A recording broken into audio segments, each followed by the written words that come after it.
Hey, good buddies, what's up, and welcome into the Good Buddies Anime Review. I am your good buddy Roger. I am on antibiotics, and this is the summer 2019 anime you should be watching. Also, hey, I am your good buddy Brendan. The other good buddy is here. Jesus, dude.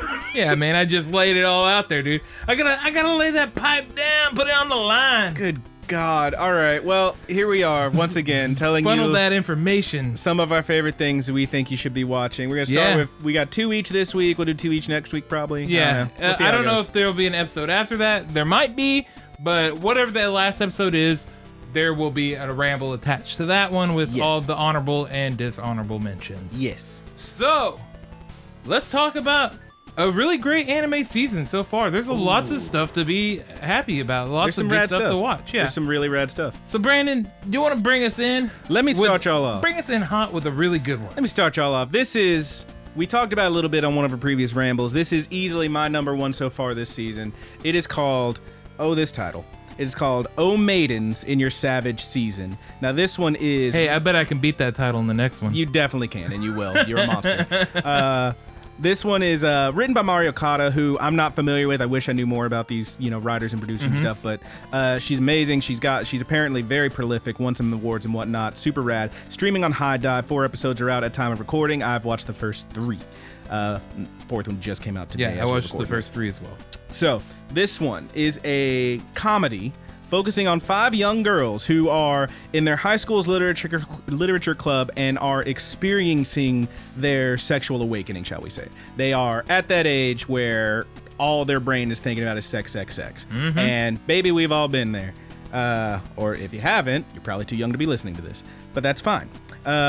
One of them, let's just run down the list. 5 of these girls. One of them is crushing hard on her childhood friend. One is beautiful and mysterious. One is mildly prudish and a little bit nerdy. One is dark and solitary. And one is a little bit of a Hufflepuff. We'll see where that goes. I'm expecting. So far, she's the best friend. So she's definitely going to have some kind of cool turn that I don't know about yet. But yeah, now when I say comedy, when I say sex comedy, you, like me, might be thinking, oh, jiggle fix that's falling into each other's tits, hot spring peep shows, that kind of thing. And you would be forgiven for that because, hey, it's an anime. But I gotta tell you, man, this show is the most grounded thing I've seen, and it still manages to be incredibly funny. It's super goofy. It's legit hilarious, but it overall deals heavily with these girls being real-world kids struggling with the concept and feelings about sex. Yeah. They are confused by these feelings. They're curious about what sex is like. They are tormented because it's all they can think about, and they are shocked that it's not just them having this experience, that other people are doing it too, including each other and other folks we run into. It's rad. It's super funny. Yeah, and it plays, the humor in it plays more like it's not like dirty situation humor. It's like dirty mind humor. Yes. It's like when you see words like the pin is blank or whatever, and you're like the penis. Yeah, and you see penis and you connect it. You connect pin and is together. Okay. Stuff like that. There's a bit at the, honestly, I've told you, I'm trying to be kind of vague about it. I don't want to tell too much about this show because I want everyone to watch that first episode blind. Yeah, it's pretty incredible. Good. The end of which has a lot of that stuff where like there's a bit where someone's running and it's like, what is it, like Dick's Pachinko Parlor. Big Wang Chinese food. It's like, whoa. Yeah, it's really great. So it has like a lot of puns and plays on stuff like that, and it is very funny. And like you said, it's also very grounded. It's that thing that you kind of wanted Domestic Girlfriend to turn into. Kind of so far, yeah. And I'm really looking forward to where it goes from here because I've only seen the first 3 episodes and I am all the way hooked, baby. Yeah. It feels like somehow a weird pastiche between like what the opening of Asobi Asobase made it look like it was. Yeah. And the actual show. Like it's somewhere between there in how goofy yet grounded and there is even a bit of drama that you get in there. Yeah. It's pretty hot stuff. It's easily my favorite show this season. Like I said, go in blind as you can because that first episode has an amazing ending and the great moments don't stop through episodes 2 and 3. It's rad. I haven't really decided on what my favorite is this season, but there's so much good stuff to watch, and that is definitely one of them. I think to watch. You told me about it. I checked it out almost immediately, and I fell in love with it. Yeah, I think my exact words were, "You have to watch this right now." Yeah, it's like it's like that.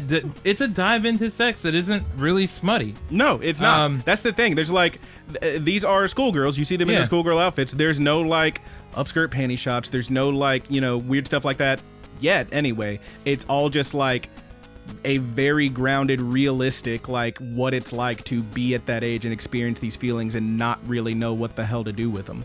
It's rad. I'm into it. Well, let's smut it up a little bit. Let's get extra smutty. Let's go into one of my picks for something that you should be watching this season. My God. I say my pick, but Brandon has been watching this too. I have been watching it. I watched it before you, in fact. Yeah, you did. And I got around to it, and I loved it. I thought it was hilarious. Get ready for this title, because I will say it this one time, and then I'll refer to it as Mom Isekai every single time after. It is called Do You Love Your Mom and Her 2-Hit Multi-Target Attacks. Yes, it is Mom Isekai. I remember seeing like stuff about it and thinking, well, that sounds neat. Yeah. And being pretty hyped. Yeah. And then I watched it. So this involves, we'll go over our two main characters here. Sure. Masato Usuki and Mamako Usuki. Masato is a young boy. He's maybe a mid-teenager, and it starts out, and he is filling out a survey of things, essentially your relationship with your mom. What that be like? Yeah, what does it be like? And he's like, I guess it's okay. Whatever. Yeah, whatever. Does your mom ever say things that embarrass you? Yeah, all the time. Do you love your mom? Maybe. Yeah, but essentially he's filling out a survey like that. And then the last question is a really strange one about going on an adventure with your mother. Do you think it could improve your relationship? And then they get a knock on the door, and this character comes in and says, would you like to be part of a video game? Jesus. Essentially throws him a pitch immediately. Hey, you're going to be an isekai character. He's like, I mean, that'd be cool if it was real. That'd be cool if it was real. And she's like, it is real. And then press enter. She freakazoids him. She just straight up freakazoids him. Sucks him straight into this game. Oh my God. And sure to follow soon after, his mother is coming with him on this strange adventure. And they are in a beta. I gotta tell you, so far, I'm in. I'm hardcore in. This sounds amazing. Yeah. Because, like, the big hook of it is like, oh, this kid understands the concept. He thinks, oh, I get it. I'm gonna be super OP. I'm gonna have hot chicks all over me. This is rad. And then his mom shows up, and she's so OP. Yeah, they get a chance to pick out weapons. And he picks out one weapon. He's like he's supposed to. This looks cool. Yeah, and then his mother picks out both of the other two weapons that are available. Just takes them both. She just pulls them at the same time. So she is crazier OP than he is. Yes. And this sounds really funny and great, but then the mom love strolls in. Also, I keep trying to mention this game is in beta, so all the background faces for the most part are not done, and they're very goofy looking. Yeah, it's great. This whole anime is very tongue in cheek. Through and through, all the way up until the mom love. It talks a little bit of shit about isekai. Yeah, it does. Just a little bit. So and I love it. Mamako here, she loves her son dearly. She loves him so much, and he is a typical teenager. Couldn't give a shit less. He wants to do his own thing and be cool. Yeah, can't be cool when your mom's around. Yeah, it's not possible. He's a lone wolf. He's a little Baron Corbin. He's a one-man wolf pack. Yeah, he's Baron Corbin. And then we get into situations where the mother is picking out, trying to help him pick out the team or whatever. And then we get into situations where we meet monsters and we're battling them, and then mom's clothes start falling off. God damn it. And then Masato here is slamming into them boobies. Yeah, so that was the scene. We're getting a little spoilery here. Yeah, I'm not gonna say exactly the scene or whatever. I mean, basically, you're gonna get all of your typical fan service scenes. All you really need to know is that homegirl ends up nude. The son tries to tackle her out of the way of a thing. She ends up fully nude and covered in goo. And he's just falling on, because she's so slippery, he's falling into her tits, and she's like, "No, I'm your mommy. Your mommy's so soaking wet." And I'm like, fuck, just fuck. Oh my God. Oh my God. And it is there are all sorts of there's situations like this so far in the anime. Yeah. That are so great. They're so freaking funny. I was telling Roger, I can't go 5 minutes in this show without just going, "That's your mom." Yeah, that's your mom. Yeah, like if you think like that, yeah, you're gonna see it like that. Oh, that's your mother. Oh man, that's your mother. And it's not the thing. The only thing that like doesn't make me be like, well, this is shit. Turn it off. Is that he's not into it? He's not into it. He's not. He's like, dude, you're my mom, and I'm like, yeah, she's your mom. Yeah. Part of the joke is that the situation of the clothes and stuff or whatever, he's in his mom's boobs or whatever. Part of the situation is that's funny, but the other part is that he is just absolutely, he's got his head turned, he is not focusing on it, he is just trying to desperately get out of the situation. Yeah. And there is a very real chance that this could turn into, oh, I actually love my mom romantically. God, let's hope not. But I have a strong feeling that this anime is not going to do that. Yeah, I'm not going to put my life on it or anything. Yeah, I don't think it goes that way, but yeah, I certainly wouldn't be shocked. But so far, it is going to have the very awkward experiences that you would think in an anime like this.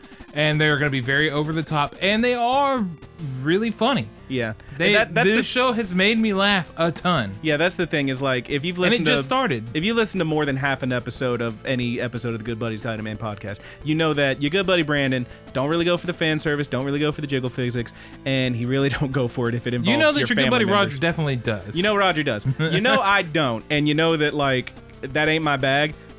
This show is funny enough that after my rule of 3, I'm still in. Yeah. It's a very tentative in, but I'm still in. Yeah. As soon as like one of these awkward situations happens and that fool smiles about it, I'm out. I'm out like I'm out like clout. I'm done. Like I don't think that's gonna happen, but yeah, I would hope not. It is really funny. It is legitimately hilarious. Funny, yeah. It is fun. Well, what do you got next, dude? All right, next one. Let's take it up or down a notch. Maybe action it up a notch. Let's get a little actiony in here. I want to tell y'all about Fire Force. Fire Force. We should mention Mommy Sakai is currently streaming on Crunchyroll, and it is also on Funimation, right? Yes, it is. Is there a dub for that? I don't think so. Okay. So I'm talking about another one that is on both. Streaming on Crunchyroll and simuldub on Funimation. So 3 episodes out. I've watched all 3 so far. We're talking about Fire Force. Fire Force. Oh boy, let me just read you this. A future on fire. You got the sound effects for you, dude. You got to do the Inception. All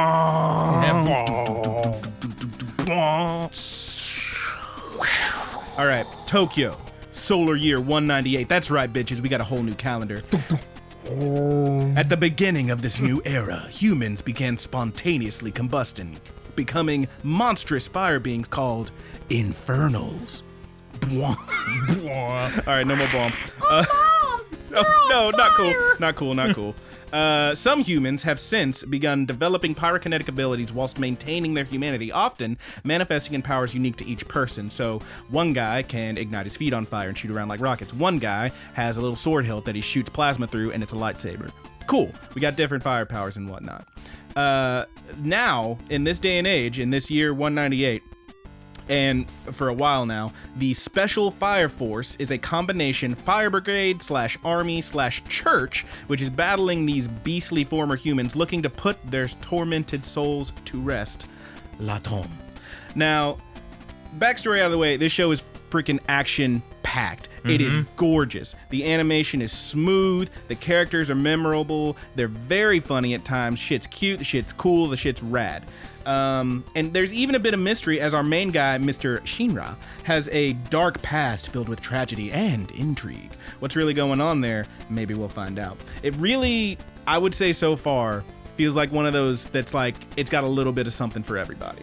It is action-packed, there's comedy, there's drama, there's even the fan service if that's your bag, particularly episode 3. Roger hasn't watched it yet. I'm telling you, man, there's a character that shows up in episode 3 who may as well be named at fan service the character. Hell yes! Yes. For sure worth a watch, I would say. Super cool. I will point out, not trying to bum anybody out, but these guys did delay their episode 3 after the whole Kill Annie thing. God bless them, that's good taste. Yeah, you're gonna see some people get lit on fire, so yeah. take it with a grain of salt. But remember, this is an animated cartoon. This existed before any of that. Before it even happened. It's not like they did it in poor taste. No, it's just a poor coincidence. They in fact delayed that third episode out of respect for it. So God bless them. Cool show, action packed. I'm super into it. Same people that did Soul Eater, by the way. If you were also hit up that Kill Annie donation page. Yeah. All right. But yeah, a lot of cool stuff in here. You said the people who did Soul Eater, so you know it's going to be hot. It's good stuff, man. You got anything else to say about it? It's overall really fun. Mm-hmm. The fights are super cool. Yeah. And it does start getting, as of what I've seen, it starts getting kind of heavy. Like you realize some heavy stuff, yes. You realize that, these were people.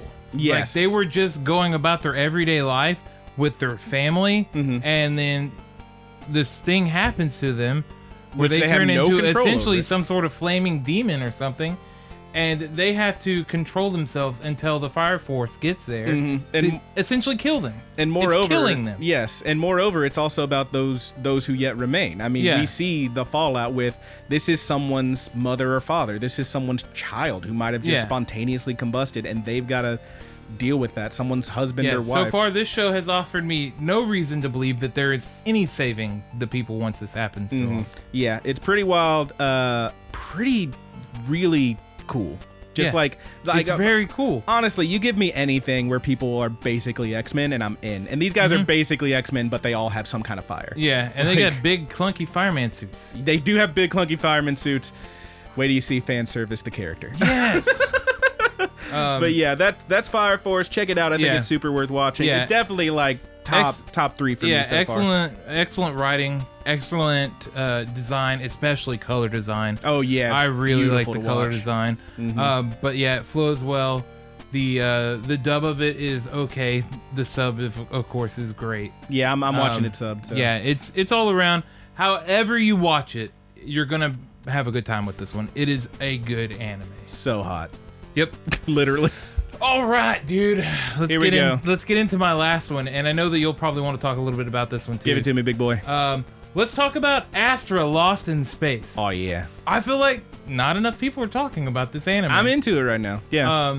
I actually, I was torn between this one and a couple other anime, which we're going to talk about next week. Yeah, which we'll go next week, but I didn't know which one I wanted to anchor this episode with. But ultimately, I landed on Astro because this one is probably in my top tier for favorite anime right now. It's hard to pick. I'll have to see where they go, but this one has been so much fun. Plus, it's got so much going for it. Astro Lost in Space is a space anime, judging by the title, where these folks are lost in space. Now, well, geez. How did they end up lost in space? They are a bunch of students. They're going to a planet in this time in the future. A planet with the dumbest name ever. Yeah, McPaw. MCPA. McPaw. They're going to a planet. None of them really know each other. A couple of them do, but they're selected to go to this planet and essentially camp for a week to form a bond, to form the instincts you need for survival. They shuffle between calling it space camp and planet camp. Yeah, but yeah, they're going. Whatever it is, it sounds dope. Yeah. It sounds like a really good time.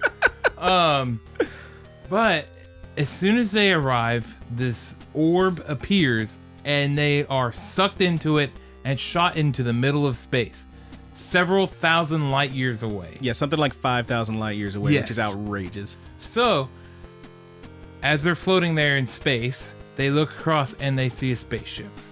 They manage to get themselves onto the ship, and that's when they realize the severity of the situation. Very serious. Yes. So they don't have enough supplies on the ship to make it home. However, once they start working together, they figure out, well, we can jump from this planet to this planet to this planet to this planet. And as long as we get enough food and water to last us to the next planet, we can get home. Yeah, we can get home. Now, let's enter in some mystery. Oh boy, little intrigue in this. Somebody is sabotaging the mission. Bum bum. Jack Bandit. Yeah, so somebody aboard them. Somebody had something to do with this. Yes. And they are on the ship with them. Yes. Whether or not it's one of them or it's somebody hiding in the background. Yes. You don't know yet. We don't know. And it's kind of difficult to say whether or not they're responsible. Like, we don't know for sure if they're responsible for getting them in the situation. Yeah. We do know for sure somebody has apparently sabotaged the communications on the ship. And it raises a lot of really good questions. And it raises a lot of interesting scenarios as to how these kids are going to handle that. Is it the really fancy girl who has her long, luscious blonde hair? Is it the creepy girl with the big titties? Is it Charles LaCroix, who is a person who exists? Yeah, his last name, it's like that water. They pronounce it LaCroix. It's LaCroix. Yeah, I had my talk about this before on the last ramble. I love where, I'm never He's so sure how bubbly. to say it because my girlfriend changes it every time on me. It's great. And I'm pretty sure she does it just to mess with me. But Charles yeah, LaCroix. dude, it really opens up to where you can start deciding, and you can start. I love shows like this where you can start trying to figure out the mystery. Yes. Because you feel like there are enough clues there that maybe you can solve it before it is revealed. Yeah. It's very fun. My buddy Roger is very proud of the fact that he knew who every Colossal Titan was before anyone else did. So this is it. They made it too easy on that show. This is entirely inside of his alley. I'm already working. He's got like 7 different theories. That 5D chess, dude. Oh my god. That's where I'm at in this. But I do want to take one more layer onto this anime. Don't you mean when? I want to put one more layer on this anime to really set it home for you, to give you another solid reason to watch it. As they go through these planets, we start seeing these planets, and they're all different. They're all varied. They all have their own life forms and stuff like that. It really feels like a super cool adventure that we're about to get a whole bunch of different worlds. Indeed. It feels very reminiscent to Maiden Abyss as they go down layer by layer by layer, and each layer is a little different. And well, not even just a little different, it's vastly different. Yes. And all these planets are vastly different, and there are all sorts of cool things, and they start figuring out, okay, well, what rules this world? Well, what is the king of this world? What can we get for food here? What is the different type of life? How do we tell if it's safe or not? Can we eat this? Yeah, it's very cool. Yeah, It's very cool. I'm really into it. The only one thing that I will say is that our buddy Weeru pointed out that there are some goofy sound effects, and I noticed all of them goofy sound effects now. So now you're gonna notice them, but it doesn't take away from how good this show Have they really kept is. going past episode 1? Because I still haven't noticed them.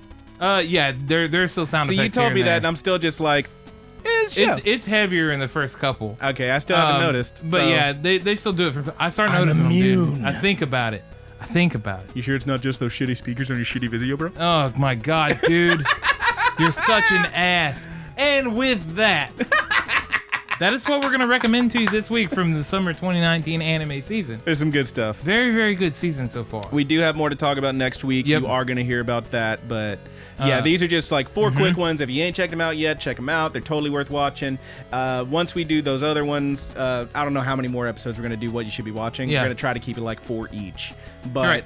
so next one for sure, another 4. If we have another 4 that we think you really should check out, because maybe. there's a lot of good stuff this season. Or if we think like, maybe not, we might just throw them in the honorable mentions in the ramble. Right. But we'll figure it out. And I think I need to note right now that next week's episode, we will record it on time, but I will be working a convention that weekend. You'll be a little delayed. Saturday and Sunday, I will be not at home, not able to edit my episode and get it out. But where will you be? I will be at the Bell County Comic Con.